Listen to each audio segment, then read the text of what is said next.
There you go. If we haven't had the opportunity to meet, my name is Amy Oliver. I live and work in Birmingham, Alabama. I worked first managing adult primary care and then moved into peds primary care and still work for a children's hospital here in Birmingham, but now I work as a leadership and management coach.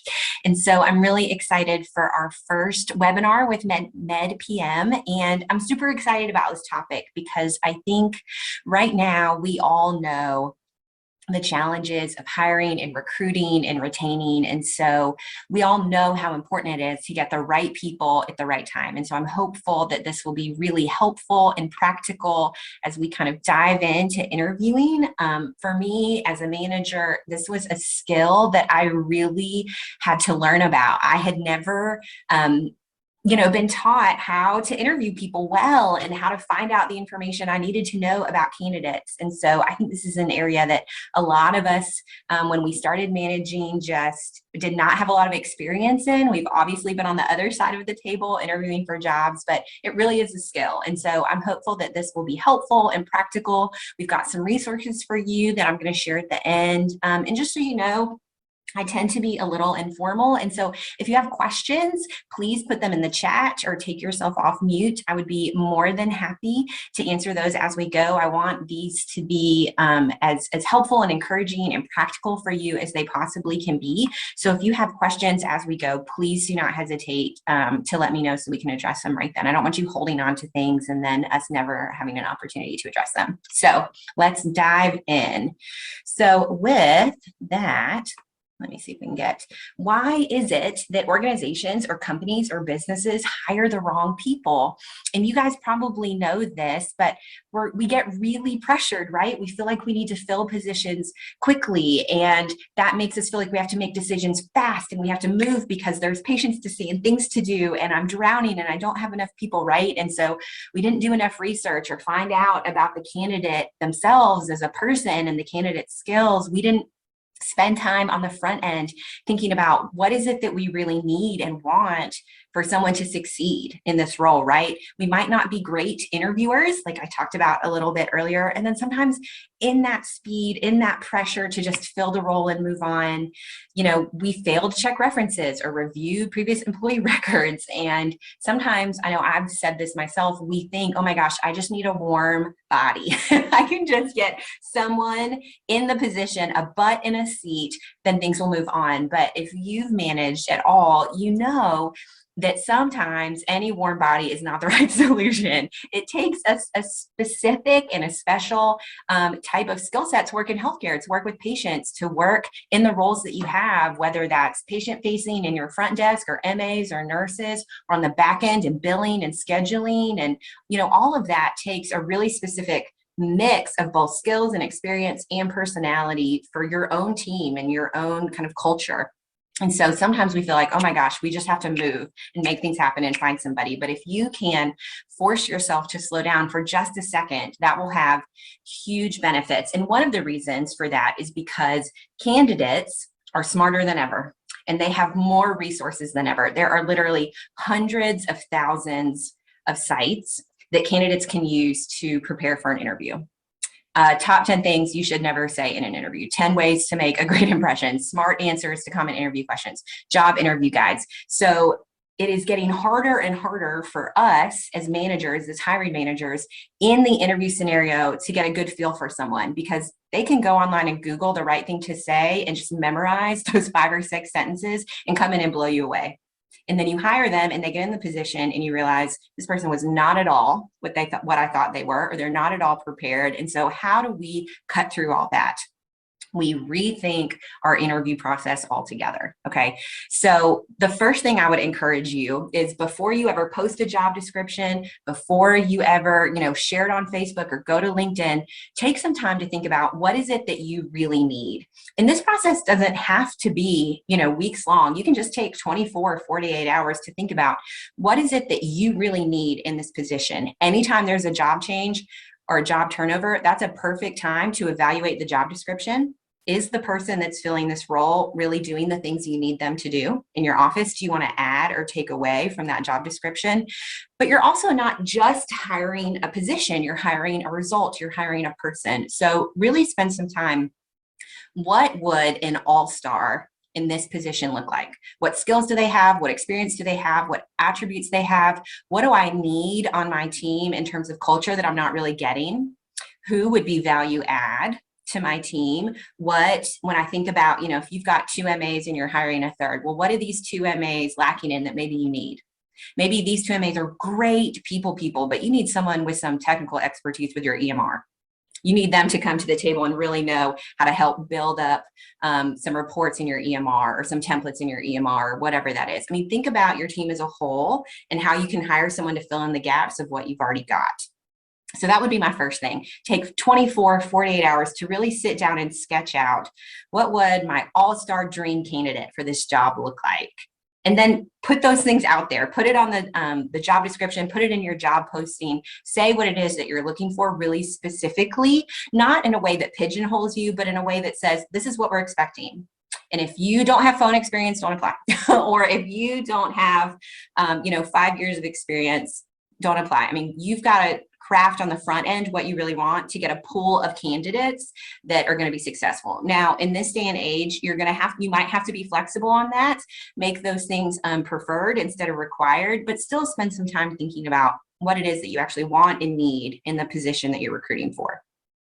And then when you're getting applications, this is just kind of a general tip and trick. Make sure that when you are communicating with candidates that you are doing your best effort to ensure that they can show up with their best. And what I mean by that is that all your candidates should know exactly what to expect in an interview process for you.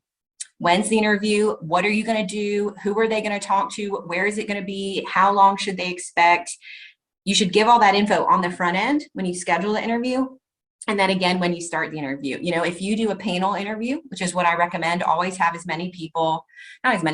have more than one person in your interviews. If you can, let them know that, hey, you're going to be interviewing with 3 of us, myself and my colleagues, Joe and Susan, or whoever that might be. Hey, you should expect it'll be about an hour. That's how long we expect to spend together. Hey, it's going to be at this exact address. And if Google makes that hard to find, give them landmarks, give them directions.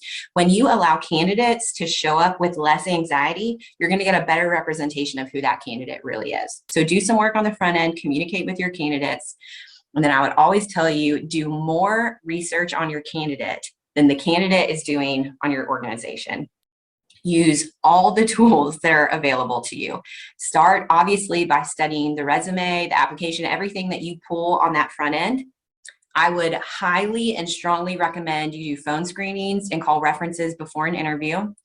And if you are using assessments or are interested in using assessments, I would do these at this point. I am a strong believer in assessments for a lot of reasons. For me, when I interview, this is the order that I do it in. I get applicants and I phone screen them. And if I'm feeling good after the phone screen, then I will say, hey, candidate, our next option, what happens next is I'm going to email you directions for an assessment, and I need you to complete that assessment in the next 48 hours. And then once we have all those results back, I'll call you back about next steps. For me, that's part of the screening process. If somebody can't follow directions like complete a 15-minute assessment in the next 48 hours, that's a clue to me that I probably do not want to work with them, right? And then the assessment itself also gives me some tools and tips and tricks. Okay, I've never used assessments. Can you recommend some tools? Yes, absolutely I can. My favorite tool that I use pre-hire, and I can actually help you with this if you're interested, is a tool called the Judgment Index. And what it does is it measures someone's decision-making capability.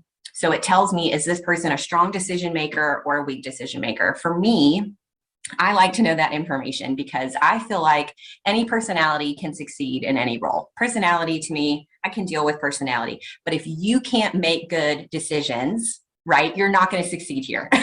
And we've all experienced this. People who look great on paper, who have all the credentials, who have all the right things, but they get in your office and you're like, oh my gosh, you cannot tell up from down, right? Like they don't succeed. Flip side, you might have somebody who's maybe a little green, a little less experienced, but man, they're sharp and can get in there and make good decisions, man, they are going to soar. So for me, I like to use the judgment index. If you're interested in that, I can tell you a lot more information and we can partner together and how I can get those assessments to your candidates and use them. It's super simple. It takes about 15 minutes. It gives a ton of information that you can use both in interviewing and then if you hire a candidate, how you prepare their onboarding. So that's the main assessment I recommend. There are lots of others out there.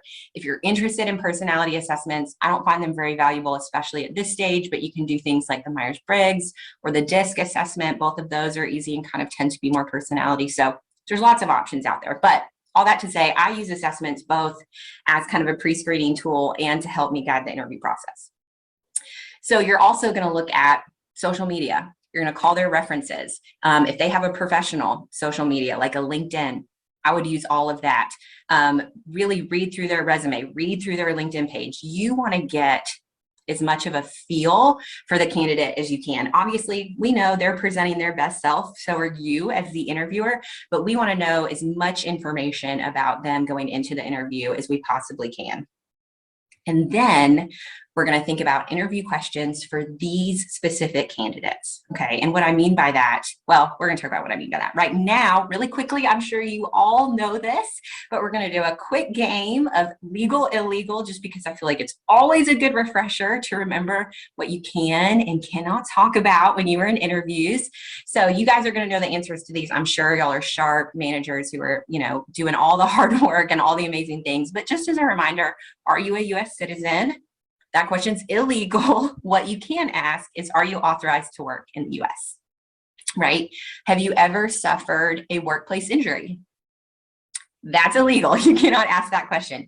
Instead, what you can say here is, here are the expectations of the job. Here's the job description. Can you perform all of these functions? That's all you can ask about their capacity to do the work, right? How long did you stay in your last job? Hopefully you should know that from their resume, but I actually always like to ask it too, just to see if they match. If they don't match, to me, that's a pretty good red flag that maybe they've done a little fibbing on their resume. But how long did you stay in your last job? Totally legal. You absolutely can ask that. Why do you want to work here? Why are you interested in working for this business, for this organization? Absolutely legal, and you should absolutely ask it. Okay. What about, what religious holidays do you practice? Illegal. You cannot ask that. Y'all know that, right? Instead, what you can say is, our schedule is Monday through Friday, 8 to 5, Saturdays, 8 to 12. Are you able to work our required schedule? And, if they ask, well, what are your holidays? You can say, our office honors these 10 holidays, and you can list them off or whatever. Okay. How long have you been working? That question is illegal because of ageism, right? And so you can instead ask, how long have you been working in healthcare? Or how long have you been working as an MA? You can ask very specific jobs or very specific industries, but you can't just ask someone generally how long they have been working, okay? So as just a quick reminder, you cannot ask candidates about their age, sex, religion, race, national origin, marital family status, disabilities, and health status. And I know y'all know that, but you would be amazed at the number of people who, when trying to make small talk with candidates, will ask these kinds of questions. Are you married? Do you have any kids? Where are you from? Or they'll ask really specifically during interviews, we were off on Christmas. Would you expect to be off on any other holidays? Things that you forget in the heat of the moment because you're trying to figure out if this person's a good fit or you're trying to make a connection with them beforehand. Just avoid these topics altogether. Obviously, you do not want an EEOC claim on your hands, okay? So only ask questions that are specifically related to the job and its functions. So specific roles and responsibilities at other jobs, what are things that they've done, likes and dislikes pertaining to work, job knowledge, all of those things totally on the table, and you should ask them. So you should definitely have some kind of basic interview questions in your back pocket that I would encourage you to ask everyone. So things like, what are your strengths? What are your weaknesses? Why do you want this job? Why are you interested in working for this company? What type of schedule are you available to work? What do you love about your current job? What is frustrating to you about your current job? Kind of all those generic questions. You don't need a ton of these. These are really kind of to just get the interview rolling. And most of them are going to have canned responses to these types of questions anyways, but they kind of prime the pump for the rest of the conversation, which is where you're going to get the meat of your question. And these are behavioral interview questions. And y'all would be, from the South, I say y'all would be amazed at how many people do not ask behavioral interview questions. And behavioral interview questions are questions that require them to tell a story about their own behavior.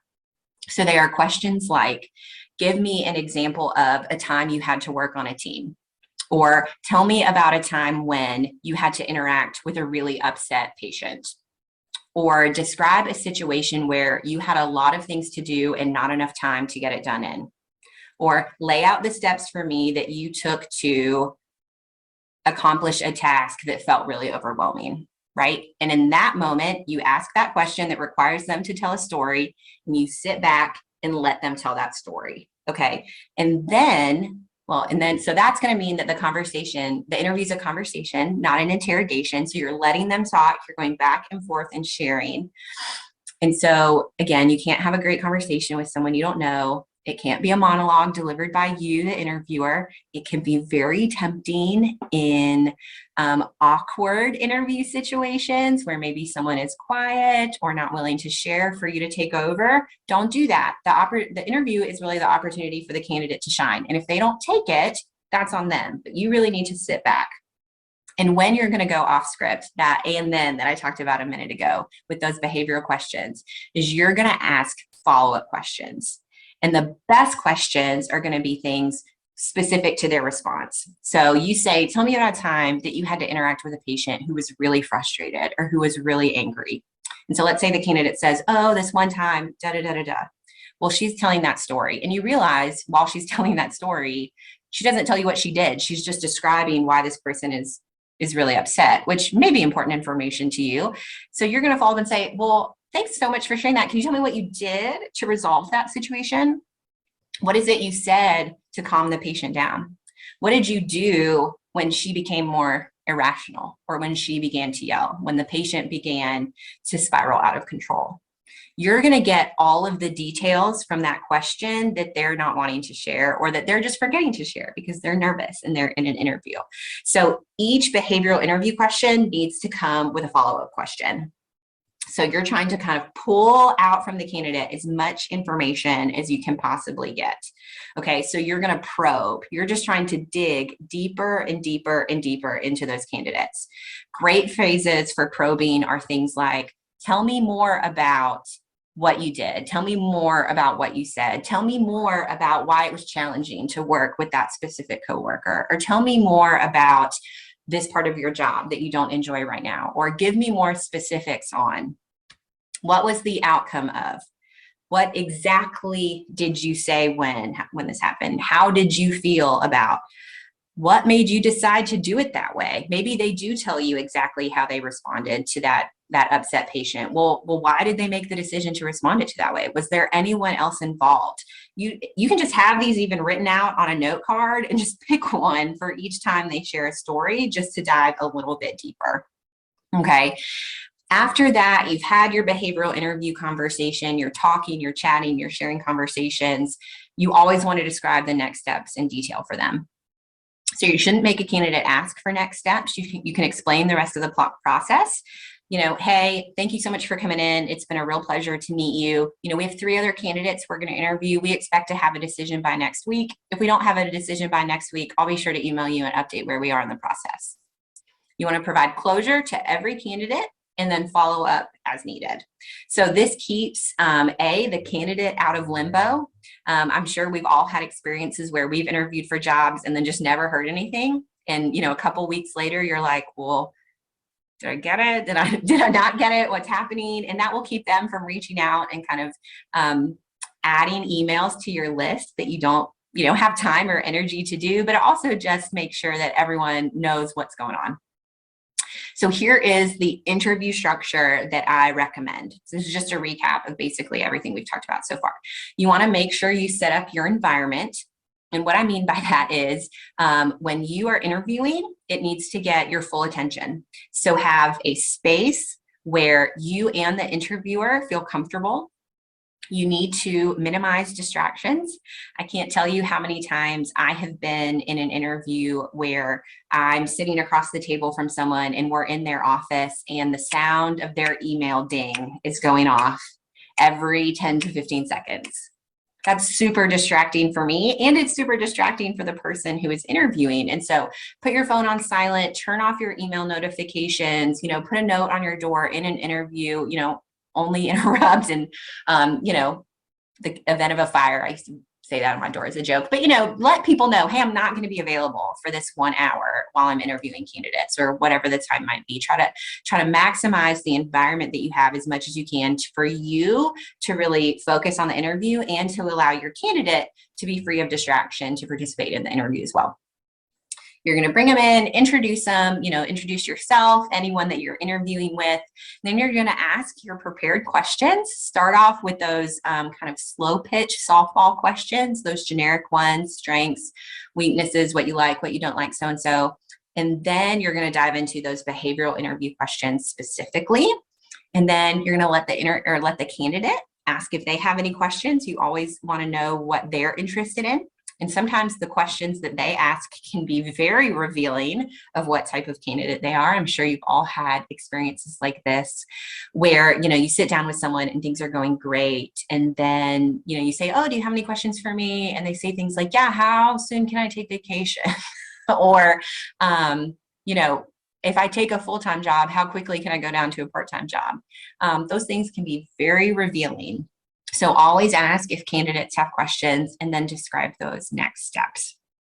So things to avoid in interview pitfalls. Okay, just things to note.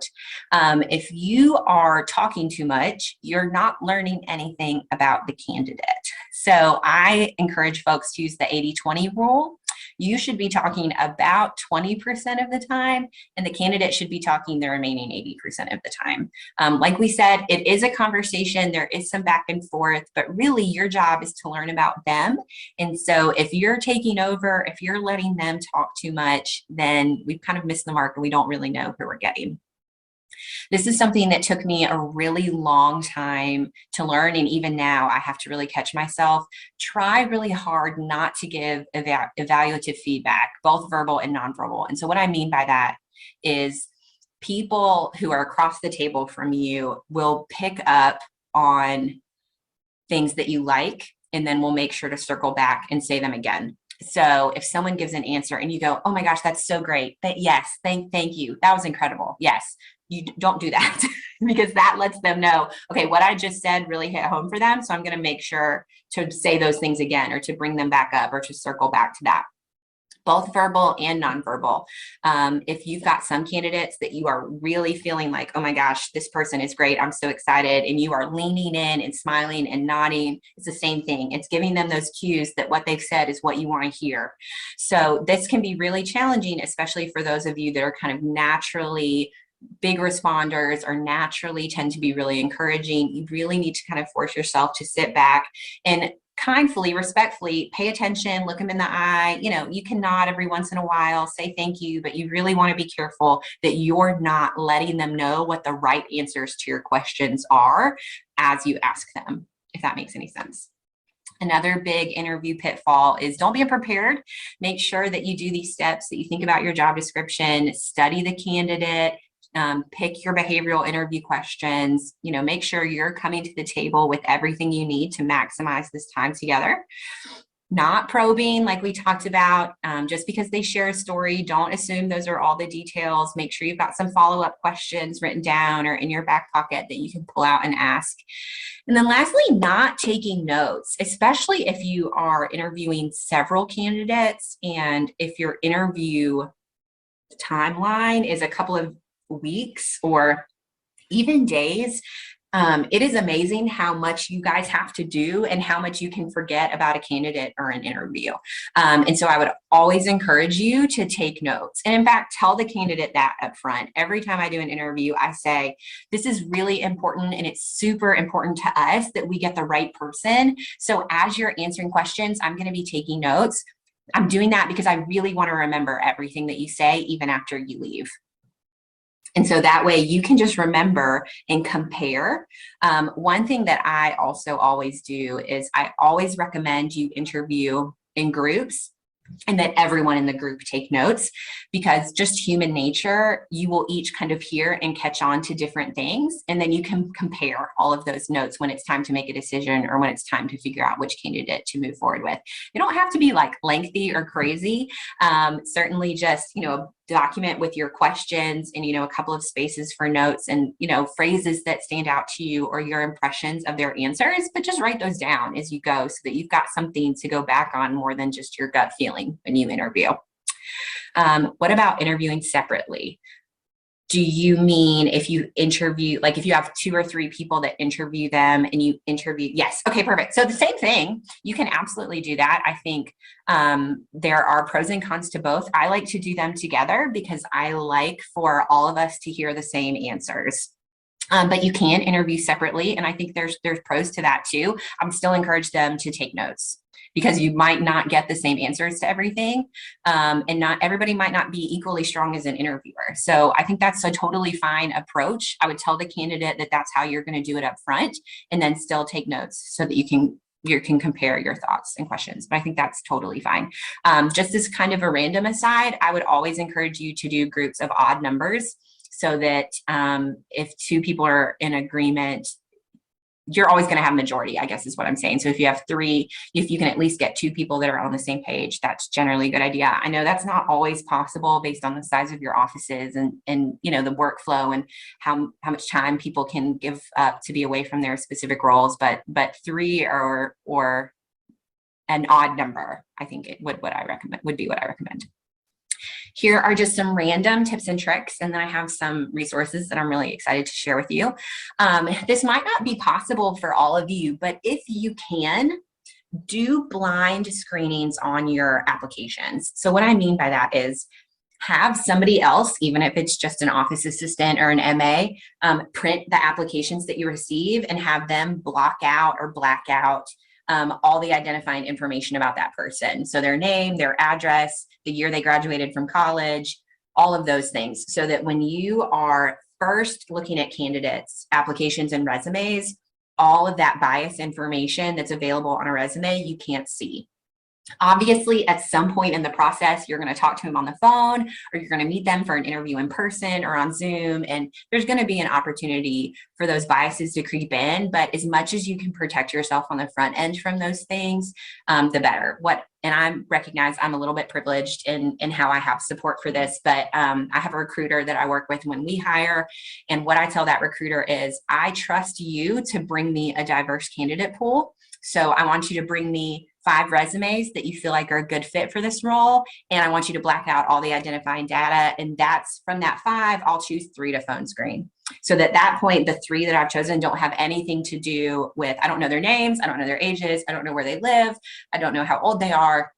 I don't know any of that information when I choose to make phone screens. And then if out of my phone screens, 3 don't work, I may pull in another one or choose to call the other 2 just to see. But if you can do that, that's a great strategy just to keep your biases out of the decision-making for as long as you can.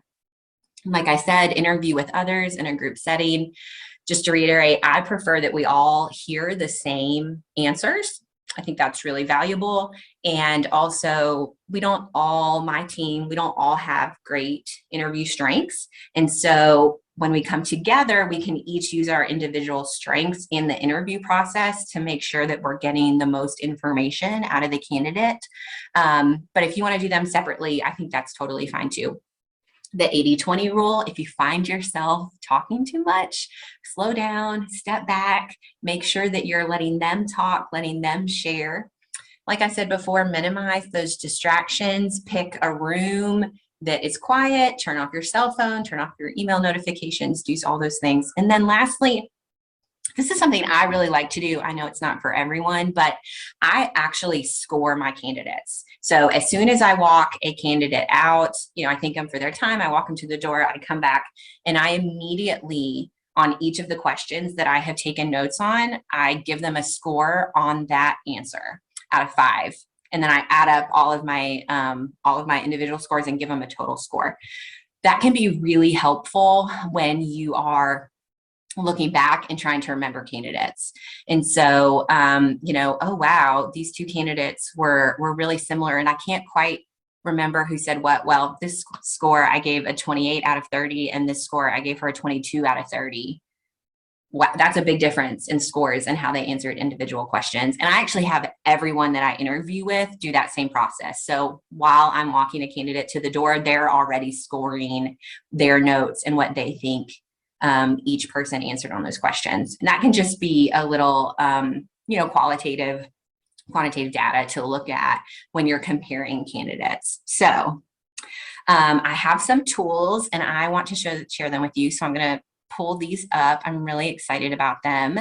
So one of them, and these are both already loaded into the Facebook group, but if you want them, I can email them to you separately, and I think we're going to upload them to the website as well. But these are specific behavioral interviewing questions by competency. And so remember when I told you at the beginning to really think about what are the qualities that someone who is a rock star in this job would have? If you can identify those on the front end, you can pick some of these questions by the category to ask them. So for example, if you need someone who has really great attention to detail, right here are 3 behavioral interview questions that you can ask that person to tell you about their attention to detail. Okay, so same thing, client focused, customer orientation. This document, I think, has 75 different questions for you. Yep, 75 different questions for you to use based on those skills that you need. Now, not every job will require every single one of these competencies, nor is this a totally exhaustive list. But this should hit at least a little bit for every job that you're looking for. For example, not every job is going to require creativity, but some of your jobs might. And so that would be really helpful. Some of your jobs are going to require initiative. In fact, all of your jobs probably require initiative in a small office. And so you may want to ask one of these as just part of your standard interview process. If you've had some issues with integrity or honesty in the past, you may be really interested in the answer to some of these questions. If teamwork is really important to you and you need a group that's going to gel together, these questions can be really important about these interpersonal skills. How do you relate to people on your team? Leadership, planning and organization, teamwork, kind of a different interpersonal skill.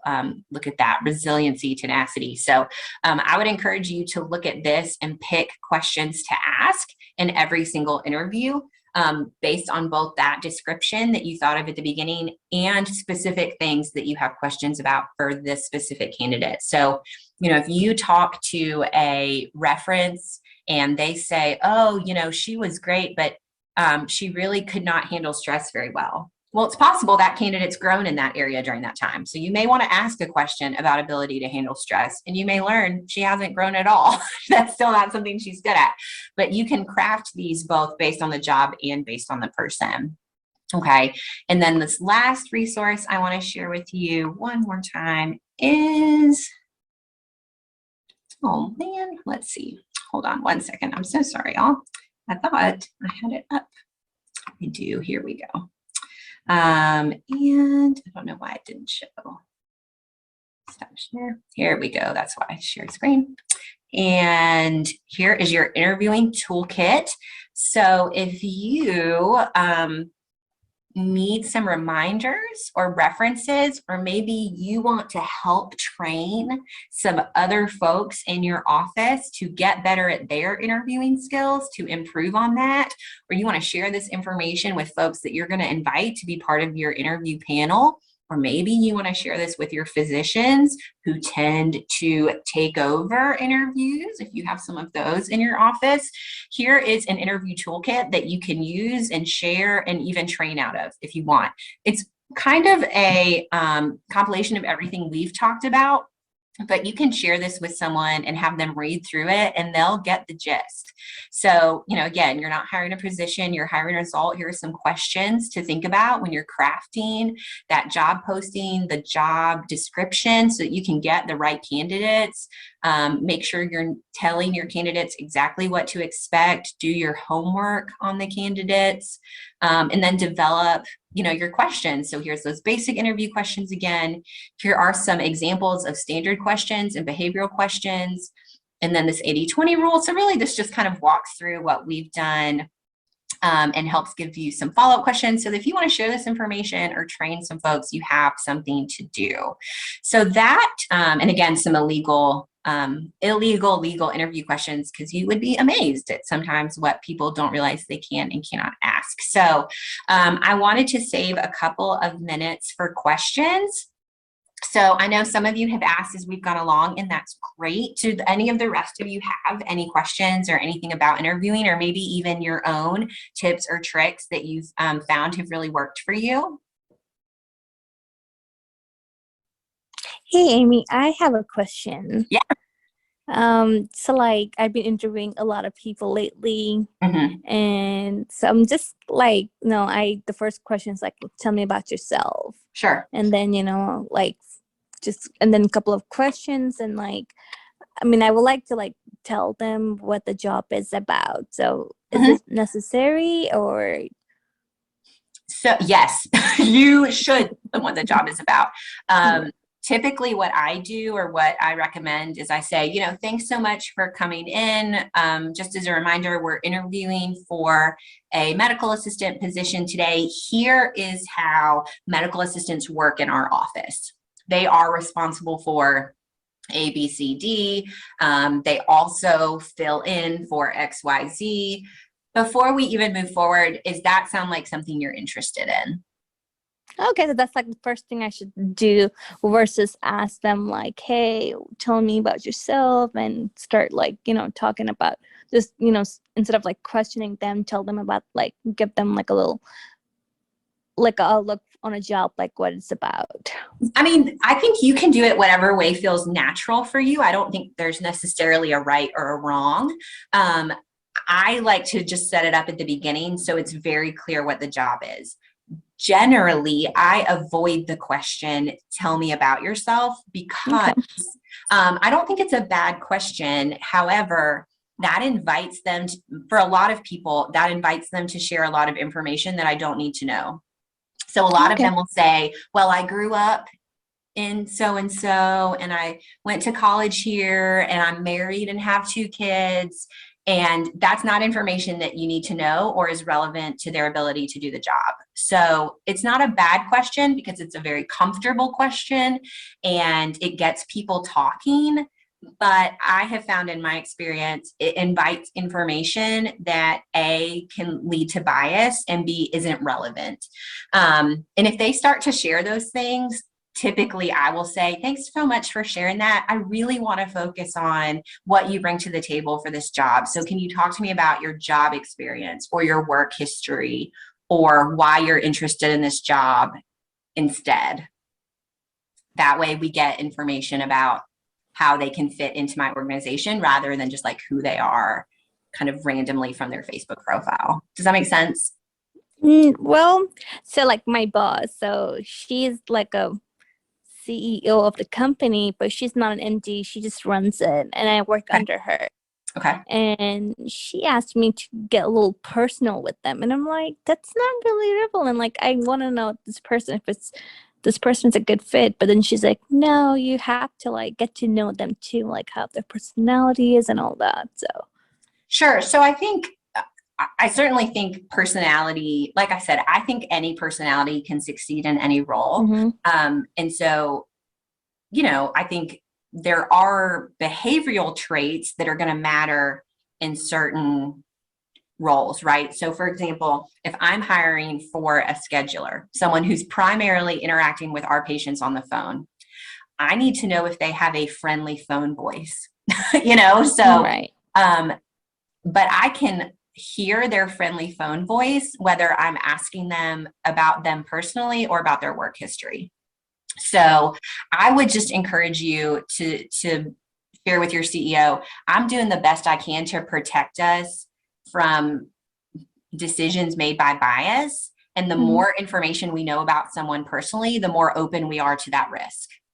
And so I would just say, I think the most important thing we need to know about these people, about our candidates, is their job fit, culture fit, and like what they bring to the table that we need. Value add, right? What can this person add to my organization that I don't have? And almost never is that going to be like anything about them personally. I would just try to protect yourself from that bias, because the last thing you want is someone suing you because they revealed they had 5 kids and they're accusing you of not hiring them because you think their perception is she didn't hire me because I have a lot of kids. Even if you didn't ask that, it can get really dicey, and it's you don't think it can happen to you until it happens to you. So I would just be really careful of that. Okay. How do you ask questions about reliability? That's a really big issue. You're not wrong at all.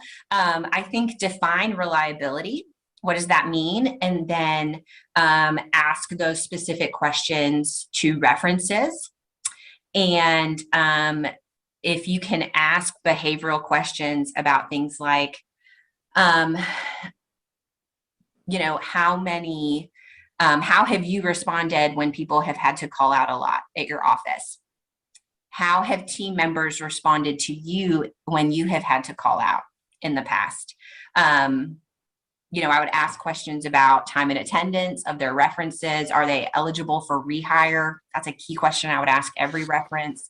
Does that answer your reliability question? It is hard to know, and reliability is so kind of it can be very, life stage specific, in the sense that some people are going through something that makes them unreliable, and you can't always predict that because they may have been incredibly reliable up to that point. But reliability. Yeah, Amy, this is Carol. I'm the one that asked that question. Yeah.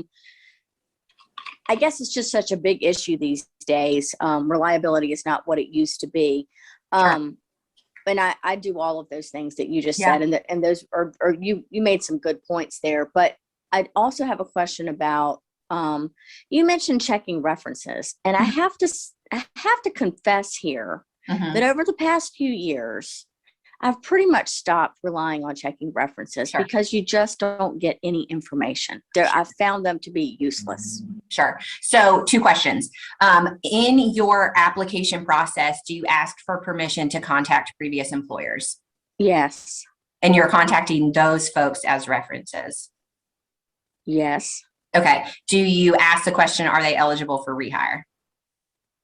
We're not, I don't think we're checking references. I have an HR manager. I don't think we're checking references, but those questions are there in case we want to. Yeah. And periodically, when I'm doing the interviewing, I might say, I want to check this person's reference. I just hired somebody and I knew the doctor that she used to work for, and I emailed him. Yeah. And he's like, oh, thanks for contacting me. This nice social email. And then he was like, I'll have HR contact you. I'm like, okay, should I look at that as a red flag, or, I don't know. I don't know. I mean, it could just be that the doctor doesn't, I don't know how their previous office was set up. Sometimes, I've had front office people list a doctor, and when I call the doctor, doctor's like, I don't know, they worked in the front. Like, I can't speak to, I don't know whether the doctor couldn't say, I don't know if she was on time or not. Like, so it could just be that the doctor's saying, I don't know, I'm going to let HR do it. I think you're right that certainly references can be hit or miss. I always include it in my process. Just because. So you don't put a whole lot of weight into it, I guess, if you don't get anything. Correct. If I You don't just get say, I anything, checked that box. Yeah. correct. Well, and I think, right, interviewing, you want to use as many tools as you've got so that if one tool doesn't give you anything, you've still got all this other information, right? Right. So it's possible you might get something that will add to your picture of this person. Correct. Right. Okay. But if I don't get anything, it's not the only thing I'm relying on. It's not going to, it's not going to give me nothing. But if you, if you can get information out of references, that stuff is gold. I mean, especially, if they're not eligible for rehire at your organization, that's all I need to know.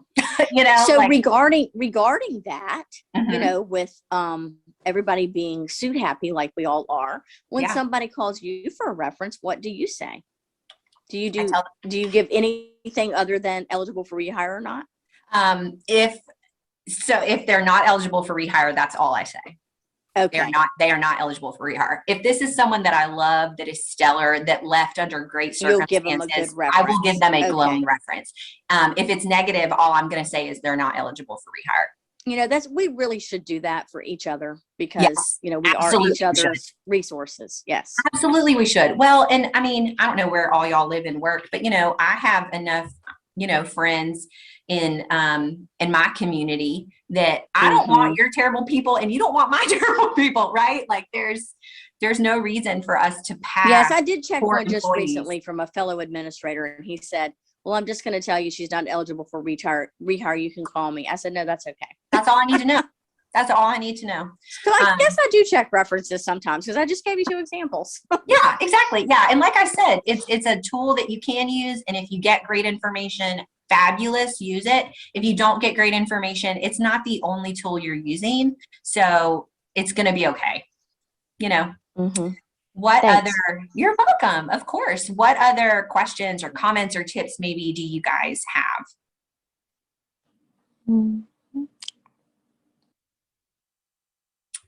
We've got about 11 minutes. Are any of you interested in, I can show you the assessment that I use just really quickly, really briefly, so you can kind of see it. If you're not interested, we don't have to do that. Yes, I'm interested. You're interested. Okay, perfect. Give me 1 second because I actually need to pull one up. So give me just 1 second. And I'm going to pull up, it's going to have a name on it, but I have permission to share this one. It's actually like a fake person. So give me 1 second. Okay, perfect. Let me share this with you guys. Here we go. Okay, so like I said, it's called the Judgment Index, and we can run a ton of reports out of this. So if we have a medical qualities report, we have a leadership report, we can run a ton of stuff, but this is the one that I almost always look at. And this is it's a robot, it's a fake candidate that we use when we train folks. But what it does is it breaks down your decision making into these 3 categories. So it's going to tell you how strong of decisions they make related to people, how strong the decisions they make related to work tasks, and how strong of decisions they make related to big picture. And so this candidate, you can see, is very strong. She has strong decision-making capacity in each of these 3 things. For each role, you might decide one is more important than the other. So it's pretty rare to see a candidate who looks this clean, this strong. But, if you had someone who maybe had a work task in the good, but a really strong people score, that might be okay for your front desk person who greets all your employees, right? Like you can coach them up on the work task, but you need them to be really friendly, right? Big picture, you might have people who don't need to be thinking big picture or strategic at all. And it's totally fine if their score is not great here. So I use this a lot, especially if I have folks who have scores in good and attention. I'll ask them specific questions about, if they have a weak people score, I will ask and say, hey, tell me about a time when you had to work on a team with someone you really didn't like or had a lot of conflict with. What was that like? That will help me kind of understand, is this someone that my team can really work with? Okay. And then this is very high level overview. If you're interested in this, we can go over this more for your team. But this measures things that impact their decision making. So for example, noticing and general sensitivity. And you might be thinking, why would that matter? It matters to me because if you don't notice a problem, you don't solve a problem. So I need people who are really strong in this. I need people who are really tolerant of others and their ideas. I live in a very diverse city. And so my team interacts with a very diverse patient pool. And so it's important to me that all of my people are tolerant of people who are very different from them, who look very different from them, who come in with very different life backgrounds from them. Trainability. How easy is this person going to be to train? I really like to know that ahead of time. How much empathy are they going to have? That reliability question, how reliable are they going to be moving forward? Do they have the ability to problem solve? How do they handle difficult people and situations? Are they able to focus? Can they follow directions? These are all things I really want to know. That's not to say I require or demand strong scores in all of these things. Certainly I can work with someone, you know, who maybe has good ability to follow directions. That just means that I know I have to give them very detailed, very specific instructions because they might get lost a little bit, right? So I can use these things both in my crafting of interview questions and if I decide to hire them in my onboarding. This helps shape how I decide to train them and move forward. And this side really speaks to the self side, but it can tell you a lot of things too, like organizational ability. How much organization do they bring to the table? Are they able to solve personal problems? Are they able to solve practical problems? This care of surroundings, this is really important to me. This is something that's like, how much care are they going to take of the things that you give them, the physical things that you give them? Just kind of a word of warning. I hired somebody one time who did not score well here, and like twice a week she would heat up fish in the break room microwave, and everybody hated her because she just didn't care about the people and things around her. So all of these things can be really important. Clear on what's important, their ability to prioritize and multitask, how assertive they are. That's really important to me. General moral clarity. Do they know right from wrong? Okay. And then there's some other things in here. Obviously, this is super high level overview. You know, are they a balanced person? And what I mean by that is, do they over or undervalue things? And that can be really important to me. How satisfied in their job? Do they feel like their job matters? All of those kinds of things. So this is what that looks like. If you're interested, like I said, if you're interested, let me know and we can talk about what this would look like and how we could do it as part of your interview process or you know, outside of the interview process, even if you're interested in that. Do you perform routine background checks? Yes, I do, because I work for a pediatric organization. So we interact with pediatric patients. So we do background checks and drug screens on every employee, every single one. We do them post-offer, pre-hire. So we make an offer and we say, you know, this offer is dependent upon your passing of a drug screen and a background check. And so we send them to do those things because obviously those are, you know, they have a cost associated to them. So we only do them after an offer, but before they actually are hired. We do likewise, yeah. I think that's fairly standard, especially in the medical world where employees are going to have access to medications and patient information and all of that. So it is amazing what will show up. It is incredible what people will lie about. Weirdly, education. We get a lot of people who fib about education, and job history too, which is really interesting. Any other questions? We've got about 5 minutes left. Obviously we can close early if y'all are done, but any other questions or tips or tricks or things that you do in your interviews that you found have worked for you? Sure. Regarding background checks, what company do you use to do them? That is an excellent question that I actually do not know. Because I'm not physically doing them. We send them to a company and, you know, they report everything back. I will find out and put it in Facebook. Well, because you mentioned education verification. So that I'm curious about that. Yeah. All right, put it on Facebook. That'd be great. Yes, I will find out for sure tomorrow. I have to confess, I'm a little spoiled. I have HR support, and so my HR support person does all that for me. But I will find out. I mean, for us, Joint Commission also, we require degrees in employee files. So they have to bring us a copy of their high school diploma or college diploma or MLT diploma, whatever it is that they have as part of their Joint Commission required. You must work for a hospital system. I do. I work for a hospital system. Yes. Yeah. Okay.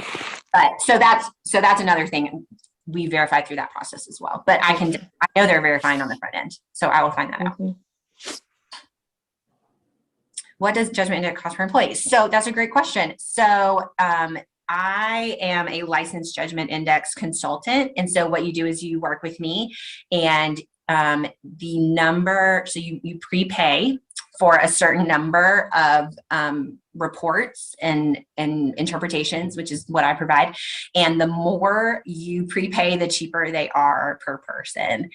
They start at $10 an applicant, and that includes like unlimited reports. So I can run that report that I showed you. I can also run, you know, a medical employee specific report, a leadership report,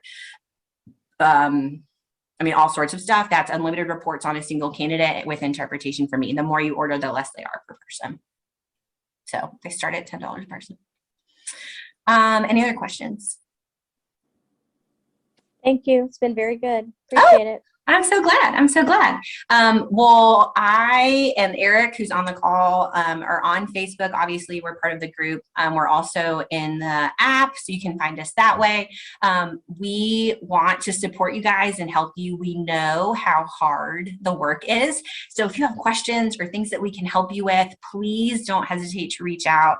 You know, we've got our mentor program. We've got our teams going. So we're trying to do a lot to help serve you guys and help you find connection and community with each other, because our jobs are hard and no one should have to go at it alone. So I hope you guys have a great night. And if you need us, come find us. We'll be happy to help. Bye, y'all.